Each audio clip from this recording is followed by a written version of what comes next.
Aristotle once wrote that the common aim of mankind is to be happy, however we define happiness.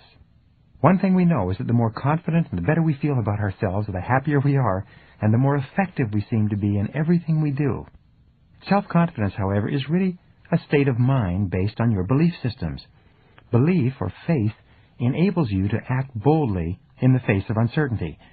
Confidence enables you to face changes and difficulties and unexpected setbacks with calmness and clarity, and allows you to respond more effectively under any circumstances.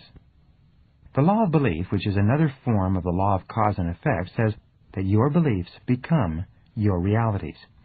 You do not believe what you see, but you see what you believe.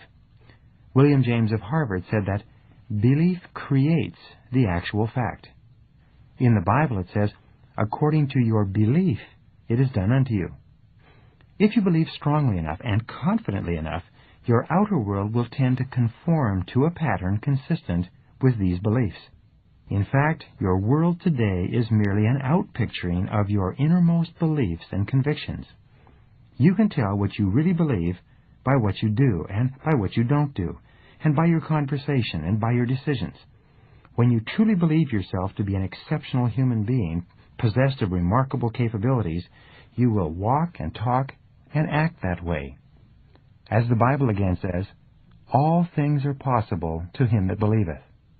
There's a story about a man whose business was in serious trouble. He'd lost some big sales, he was deeply in debt, and his suppliers and creditors were closing in on him. He didn't know whether he should continue struggling or just declare bankruptcy and let his business fold. So he decided to go for a walk in the park that evening and think it over and decide what to do. He was standing in the park on a small bridge looking down at the water when an older man appeared out of the darkness. Seeing his downcast look, the older man stopped and demanded to know what was the matter. For some reason, the businessman told him all about his financial problems and how close his business was to collapsing, even though it was a good business and had a good potential future. The older man listened intently and then said, "I think I can help you."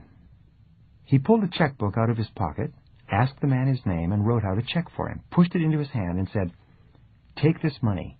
Meet me here exactly 1 year from today, and you can pay me back at that time." Then the older man turned and disappeared into the darkness. When the businessman returned to his office, he opened up the check and found that it was for $500,000. The signature read, John D. Rockefeller. He had received a check for $500,000 from the richest man in the world at that time, the man who had formed the Standard Oil Company and who was well known for giving money away to others. At first he thought he would cash the check and solve all his financial problems, but then he decided that instead he would put the check in his safe, knowing that he could draw upon it at any time, and he would use this knowledge to deal more confidently with his suppliers and creditors and to turn his business around. So with renewed enthusiasm, he plunged back into his business and made deals, negotiated settlements, extended terms of payments, and closed several large sales. Within a few months, his business was back on top, out of debt, and making money. 1 year later, he went back to the bridge in the park with the uncashed check still in his hand. He could hardly wait to tell the older man what had happened. At exactly the agreed-upon time, the older man emerged from the darkness once more. Just as the businessman was about to give him back his check and tell him his exciting story of success and achievement over the previous 12 months, a nurse came running out of the darkness up to the old man and grabbed his arm. She apologized to the businessman, saying, "I'm so glad I caught him. I hope he hasn't been bothering you. He's always escaping from the rest home and going around telling people that he's John D. Rockefeller." She took the old man's arm and led him away. The businessman just stood there, stunned. All year long he'd been wheeling and dealing, buying and selling, building his business with the calm, confident knowledge that he had a $500,000 check in his safe that he could cash at any time. It suddenly dawned on him that he had made his business successful based on his beliefs, even though the information upon which his beliefs were based was false. It had been his self-confidence in action that was responsible for the turnaround in his affairs. Your job is to achieve the same level of confidence and belief as that possessed by that businessman.